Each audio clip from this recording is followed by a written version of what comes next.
Hello everyone, this is day 7 of no junk food only homemade meal challenge. আজকে ছিল চৈত্র মাসের প্রথম সোমবার, তাই সকাল সকাল স্নান করে আমি চলে গিয়েছিলাম ঠাকুর ঘরে পুজো দিতে। আর আজ যেহেতু সকালে জিমে যাওয়ার ছিল না, তাই ব্রেকফাস্ট করে নিয়েছিলাম এক বাটি ফল, পিনাট বাটার আর ড্রাই ফ্রুটস দিয়ে। দেন কী করব ভাবতে ভাবতে ঠিক করলাম নিজের আইব্রোসটাকে একটু শেপ করে নিই।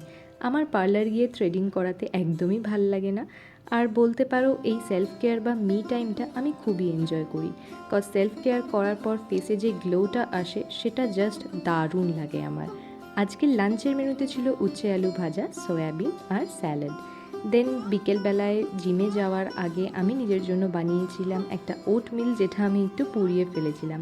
আমার মুখটা দেখেই হয়তো বুঝতে পারবে আমার খেতে এটা একদমই ভালো লাগেনি, বাট এতগুলো ইনগ্রিডিয়েন্ট দিয়ে বানিয়েছি, আমি যদি এটা ফিনিশ না করতাম তাহলে মা আমাকে ফিনিশ করে দিত।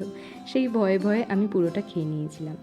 আর আজকের আকাশটা দেখো জাস্ট, কী যে সুন্দর লাগছে। আর এই পুচকে পুচকে বাচ্চাগুলো যাচ্ছে ওদের খেলার সময় হয়ে গেছে বলে। যাকগে, জিমে ছিল আজকে আমার পুশ ডে। আর আমার ভিডিও করার সময় কেউ না কেউ ঠিক চলে আসে মাঝখানে, যদিও দাদাটা এসেছিলো আমার ফর্ম ঠিক করার জন্য, বাট আমার খুব রাগ হয়ে গেছিলো। দেন বাড়ি এসে খেয়ে নিয়েছিলাম প্রোটিন শেক আর বসে গেছিলাম পড়তে। বাট এতটাই টায়ার্ড ছিলাম, ঘুম পাচ্ছিলো বলে নিজেকে চড়চাপাড়ি মারছিলাম। দেন ডিনারে ছিল আজকে পানির, ডাল আর রুটি। টাটা।